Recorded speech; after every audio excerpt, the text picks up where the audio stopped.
খোৱাংবাসী ৰাইজৰ চৰণত নতশিৰে প্ৰণিপাত জনাইছোঁ আৰু সকলোৰে মই আশীৰ্বাদ বিচাৰিছোঁ, আশীষ নিৰ্মালি বিচাৰিছোঁ আৰু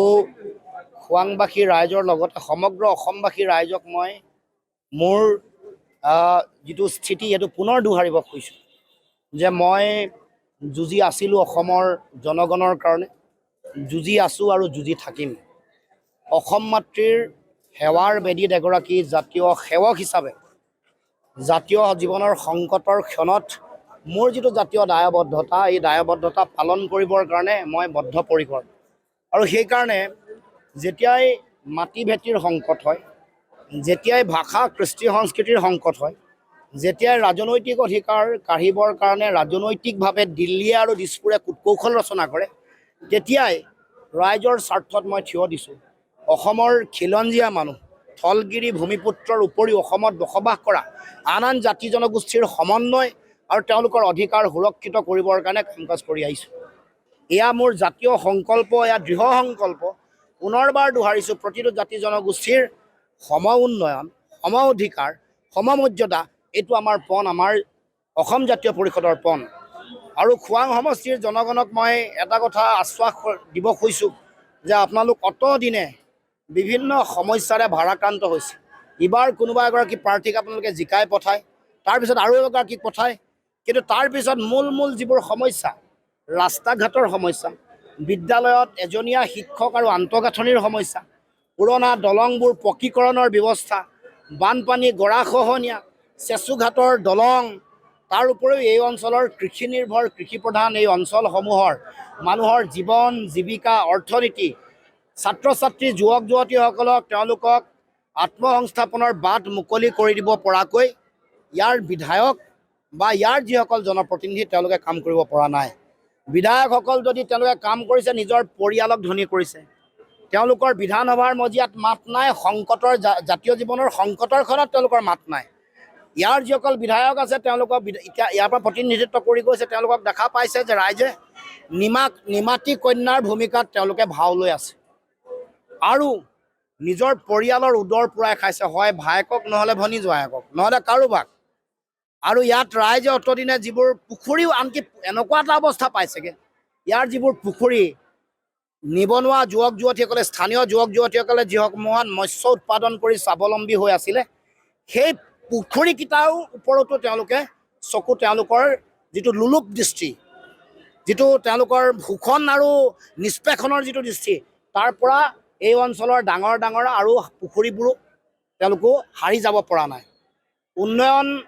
একেবাৰে স্থবিৰ, গাঁৱলৈ গ'লে ৰাস্তা ঘাট মই ক'ব নালাগে, আপোনালোকে সকলোৱে জানে যে কেনেকুৱা এটা বিপৰ্যস্ত অৱস্থা। গতিকে তেনে প্ৰেক্ষাপটত খোৱাঙৰ ৰাইজক মই, আমাৰ সকলো জাতি জনগোষ্ঠী, ভাষা ভাষী, ধৰ্মাৱলম্বী লোকক মই প্ৰণিপাত জনাই আপোনাসবক ক'ব খুজিছোঁ, এই সমস্যাসমূহ সমাধানৰ বাট কাটিবৰ কাৰণে, সমাধানৰ বাট মুকলি কৰিবৰ কাৰণে আপোনালোকক নিশ্চিতভাৱে কোনোবা সাহসী, যুঁজিব পৰা, যুঁজি অধিকাৰ আজুৰি আনিব পৰা কোনোবা প্ৰতিনিধি নিশ্চিতভাৱে আপোনালোকক লাগে। আৰু সেইকাৰণে মই আপোনালোকক কথা দিছোঁ, আপোনালোকৰ যি আশা আকাংক্ষা, আপোনালোকৰ যি আৱেগ, খোৱাংবাসী ৰাইজৰ যি সমস্যা বা মৌলিক সমস্যাৰে ভাৰাক্ৰান্ত তেওঁলোকৰ জীৱন যাত্ৰা, এইবোৰৰ সমাধানৰ বাট উলিয়াবৰ কাৰণে, বিধানসভাৰ মজিয়াত সিংহৰ দৰে গৰজিবৰ কাৰণে আপোনালোকৰ সকলোৰে আশীষ নিৰ্মালি মোৰ অত্যন্ত প্ৰয়োজন, আমাৰ দলৰ কাৰণে অত্যন্ত প্ৰয়োজন। সেইকাৰণে সকলো ৰাইজক আহ্বান জনাইছোঁ যাতে আপোনালোকে নিজৰ ল'ৰা, নিজৰ নাতি, ভাই, ভতিজা, ভাগিন বুলি ভাবি আগন্তুক দিনসমূহত এই সংগ্ৰামখন অধিক দৃঢ় আৰু শক্তিশালী কৰিবৰ কাৰণে, খোৱাঙৰ ৰাইজৰ আশা আকাংক্ষাক বাস্তৱায়িত কৰিবৰ কাৰণে, সমস্যাসমূহৰ সমাধানৰ বাট মুকলি কৰিবৰ কাৰণে, বাট কাটিবৰ কাৰণে নতুন চিন্তাৰে, ন চিন্তা, উদ্যমেৰে আগবাঢ়ি যাবৰ কাৰণে, সমাজখনক আগবঢ়াই লৈ যাবৰ কাৰণে খোৱাংবাসী ৰাইজৰ যিটো সপোনৰ যিখন খোৱাং, য'ত উন্নয়ন হ'ব, য'ত শিক্ষাৰে শিক্ষিত হৈ ছাত্ৰ ছাত্ৰীসকলে আত্মসংস্থাপনৰ বাট মুকলি কৰিব, চাকৰি কৰিব বা ব্যৱসায় বাণিজ্য কৰিব বা উদ্যোগ প্ৰতিষ্ঠা কৰি আগবাঢ়ি যাব পৰা যিটো ভিজনাৰী যিটো চিন্তা, সেই চিন্তাক আমি বাস্তৱ ৰূপ দিবৰ কাৰণে মই দায়িত্ব লৈছোঁ। আৰু মই কথা দিছোঁ যে আপোনালোকে আপোনালোকৰ মৰম, আশীৰ্বাদ আৰু শুভেচ্ছা দিলে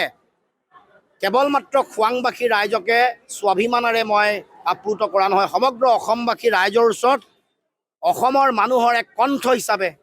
এক মানুহৰ অধিকাৰ প্ৰতিষ্ঠাৰ কণ্ঠ হিচাপে, সংগ্ৰামী আৰু যুঁজাৰু কণ্ঠ হিচাপে অধিকাৰ আজৰি আনিবৰ কাৰণে অকমানো এচলি মানুহ বিচলিত নোহোৱা স্বাভিমান আৰু আত্মমৰ্যাদাৰে জীয়াই থকাৰ বাট মুকলি কৰি দিবৰ কাৰণে মই যুঁজিম আৰু এই দৃঢ় সংকল্প মই লৈছোঁ। আৰু আপোনালোককো মই আশ্বাস দিছোঁ, আপোনালোকে আগন্তুক দিনত আপোনালোকৰ প্ৰতিনিধি হিচাপে নিৰ্বাচিত কৰিলে আপোনালোকৰ এই আশা আকাংক্ষাক প্ৰতিফলিত কৰাৰ উপৰিও কেৱল মাত্ৰ খোৱাংবাসীৰ কণ্ঠই নহয়, অসমৰ মানুহৰ, অসমৰ জাতীয় জীৱনৰ এগৰাকী কণ্ঠ হিচাপে মই আপোনালোকৰ এই যিটো আপোনালোকৰ যি অৱদান তাক মই মূল্যায়ন কৰিম বা সেই অৱদানক মই মোৰ ফালৰ পৰা মই দিবলগীয়া যিটো দায়িত্ব সেয়াৰ মূল্য মই দিবলৈ সক্ষম সম্বাদ দিম। আপুনি বিচৰা বাতৰি পাব কেৱল নিউজ 18 এপত। নিউজ 18 এপ ডাউনলোড কৰিবলৈ স্কেন কৰক এই QR কোড। গুগল প্লে ষ্টৰতো পাব এই নিউজ 18 এপ।